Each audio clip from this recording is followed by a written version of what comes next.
Bonjour, bienvenue à la seconde émission hebdomadaire que j'ai décidé de partager avec vous.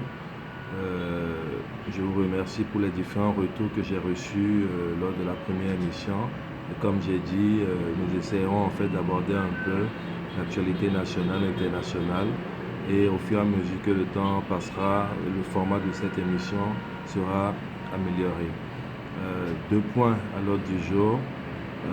Le premier point que je souhaiterais aborder, c'est d'abord au niveau local, au niveau national, c'est la retraite syndicale de deux personnalités. C'est comme ça, moi je les appelle en tout cas. Les deux secrétaires généraux des syndicats que sont Pascal Todjinou et Dieudonné Lokossou ont décidé de passer le témoin à la jeune génération. Je pense qu'ils n'ont pas été autant salués à la hauteur des combats qu'ils ont menés pour le Bénin. Et je voudrais profiter par ce canal en fait pour remercier ces personnes, ces personnalités, pour les combats qu'ils ont eu à mener pour les travailleurs, mais également pour la défense en fait des valeurs démocratiques dans ce pays. Nous savons tous le prix que certains ont eu à payer. Certains d'entre nous ont beau jeu de les accuser par moments, de les traiter de tous les noms. Mais moi, je dois quand même reconnaître que ces aînés ont eu à jouer leur pleine partition dans la préservation de nos acquis démocratiques et qu'il appartient d'ailleurs à la nouvelle génération de pouvoir désormais se prendre en charge et de pouvoir faire également pareil. Ces leaders ont fait le temps, ils ont pris de l'âge et il est inconcevable qu'aujourd'hui, nos jeunes, nous attendions encore des gens comme Pascal Todjinou, Dieudonné Lokossou ou d'autres personnes avant de nous engager, avant de prendre position dans la cité et avant vraiment d'assurer la veille citoyenne. Donc en tout cas, chapeau, bonne retraite et paisible retraite à ces deux personnalités, ces deux syndicalistes qui ont été de tous les combats et que je voudrais vraiment honorer ce jour.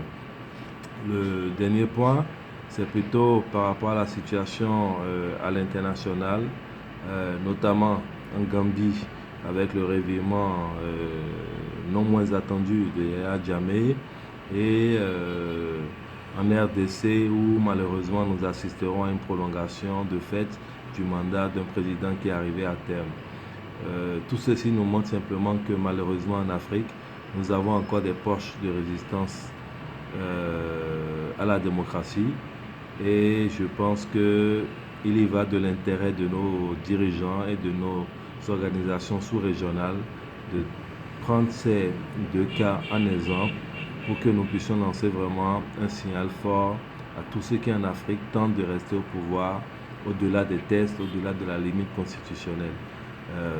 Le cas Yaya Jammeh est d'autant plus dramatique que il a reconnu lui-même sa défaite, il a félicité son challenger avant subitement de se rétracter. Ceci dit, il faut aussi dénoncer un peu le manque de maturité peut-être du vainqueur, Adama Barrow, qui peut-être aussi a très tôt porté des jugements, porté un certain discours qui n'a pas été rassurant afin de permettre une transition paisible pour Yaya Jammeh. Mais ceci n'excuse pas qu'une fois qu'on a perdu des élections, qu'il faille assumer la défaite et passer le témoin à ceux qui ont été démocratiquement élus par le peuple. En RDC, il y aura certainement un chevauchement, il y aura une prolongation pour Joseph Kabila. Les élections coûtent cher, il faudra du temps pour les organiser. C'est le discours officiellement tenu. Et du coup, un président qui arrive en fin de mandat a une prolongation d'un an, voire deux, suivant les clauses qui sont en train d'être négociées. Je salue en tout cas la démarche des évêques de la RDC, de la SENCO, qui s'est vraiment impliquée pour qu'il y ait un terrain d'entente. Mais nous devons vraiment, en tant qu'Africains, œuvrer pour que de telles choses n'arrivent plus en Afrique. 2 mandats, si c'est ce qui est permis par la Constitution, c'est suffisant. Vous faites votre temps pour un mandat, vous allez aux élections, vous perdez, vous passez la main, vous passez le témoin. Nul ne devrait se sentir indispensable, nul n'est éternel et nos pays devraient plutôt avoir des institutions fortes que des hommes forts, comme l'a dit le président Barack Obama. Voilà un peu de façon brève mes deux commentaires sur l'actualité de cette semaine. Je vous souhaite très bonne fin de semaine et on se retrouve déjà en 2017, donc pas anticipation, mais meilleurs vœux pour la nouvelle année et à très bientôt. Au revoir.